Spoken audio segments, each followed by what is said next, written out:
everybody, Jennifer Thurman here with Nourish Your Future. So I got up early this morning and I took the dogs for a walk around about 8 a.m. and it was 31 degrees out, which is pretty cold for us here in North Carolina. So I thought, what a good day to make a chili. So I am making my chili using my Instant Pot, which if anybody watched the video yesterday, you know what the Instant Pot is. If you didn't watch it, it's an electric pressure cooker. You can buy them on Amazon for about $100 and they're well worth the money.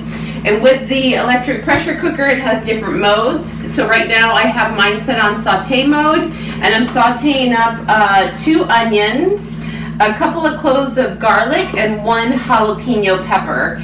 And the saute mode, it actually sautés like pretty quickly. So if you're sauteing something, you want to kind of stay on top of it.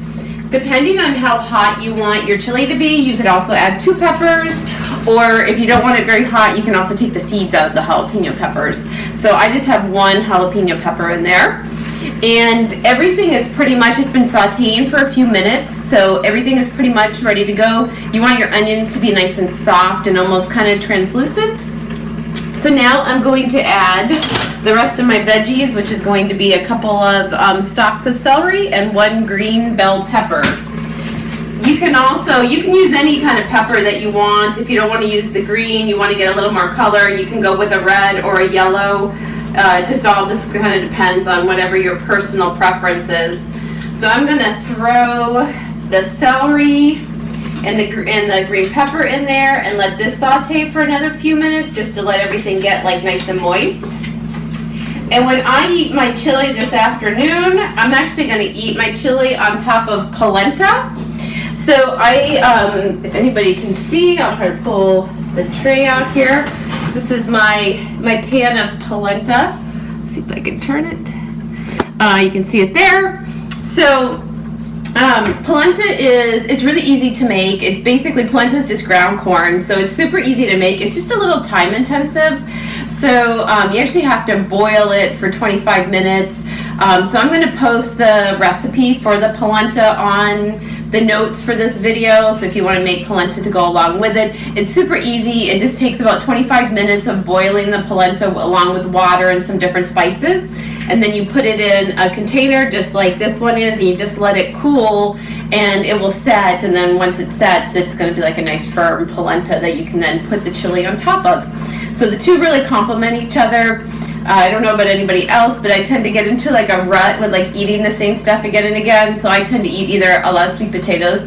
Anybody that knows me knows I'm a big sweet potato eater. Or I eat a lot of quinoa, and so I decided to kind of mix it up a little bit today and go with polenta. So I'm going to check back here and see about my rice and my celery and my green pepper, and they look like they're getting nice and moist. Like I mentioned earlier, I'm sauteing this. I'm not sauteing in any kind of oil. I am sauteing in a low sodium vegetable broth. And low sodium vegetable broth is actually a great oil replacer for recipes that require sauteing. It does a really nice job. So my vegetables are almost to the point of being nice and moist.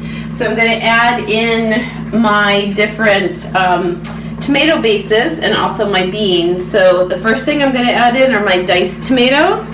One thing that you want to know, like anytime you're cooking with onions, is that tomatoes will actually prevent onions from cooking. So you want your onions to be nice and moist, really nice and soft and everything before you add your tomatoes. That's why you can get salsa and like the onions and the salsa are still kind of like nice and crisp because there's a chemical reaction that happens between the two, and so tomatoes will stop onions from sauteing nicely. So FYI, you may get that on a trivia question, you never know. So anyway, I'm going to pour in my tomatoes and just kind of stir things around. This is going to make a nice big pot of chili that I can eat throughout the week, which is really nice and healthy. Then the next thing I'm going to do is I'm going to add a can of tomato paste. Everything I bought here today, I bought from Harris Teeter, which is a local grocery store here in North Carolina. And they have a good line of organic products that are actually like really price reasonable. So I use a lot of their organic canned stuff. the price is right, and you know it's organic, so it's a win-win situation. So the purpose of the tomato paste is just to kind of thicken up my chili so that it's a little bit, chili is supposed to be a little bit thicker than a soup. So I'm going to add that in there. And I'm going to mix it around a little bit. See where we're at with it. It's starting to come together. It's got nice colors to it. When you're thinking about eating healthy and making sure that you're getting all of your different vitamins and minerals and antioxidants and all that good stuff, you want to think about eating all the colors on the rainbow. So that when you get an apple, you're trying to figure out, so does this have antioxidants in it? Antioxidants are actually the color of your fruits or your vegetables.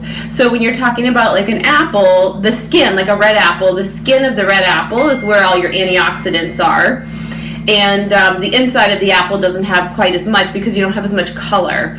So for instance, a red apple is going to have more antioxidants in it than a yellow apple would. So keep that in mind when you're choosing your fruits and your veggies, that you want to go with more color and a variety of color. So the next thing I'm going to add are the organic kidney beans. I'm going to do 2 cans of them. I am adding the sauce that comes along with the kidney beans. I did not drain my kidney beans ahead of time. So I'm going to do 2 cans of kidney beans. And then next I'm going to add all of my spices into it. So the recipe that I normally use, let me grab a clean spoon. The recipe that I normally use calls for 2 tablespoons of chili powder. However, this chili powder came from Patel Brothers, which is an Indian grocery store, which means it's super, super hot. So I'm actually only going to probably use maybe even a half a teaspoon. I'm not using that much, because otherwise it ends up being just too hot for me. I use it kind of sparingly. But if you're using just a regular commercial, you bought it at a mainstream grocery store, you can use 2 full tablespoons if you want to. Then the next thing, I'm going to use some cayenne pepper. So I'm going to do about a tablespoon of cayenne pepper. And I'll put the recipe in the notes for this, for the chili as well.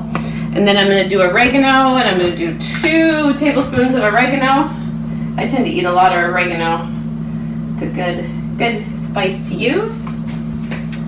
And then last but not least, I'm going to put some cumin in there, and I'm going to do 1 tablespoon of cumin. Cumin's another spice that I tend to use quite a bit of. And then I'm just going to mix everything up, and then I'm going to switch it. My Instant Pot is still on saute mode, so I'm going to switch it off from saute mode and just put it on the warm mode, so that it just kind of sits in here and it cooks for a good portion of the day today. So I hope you enjoyed the video. I hope everybody's staying warm out there, and make some chili. Thanks a lot.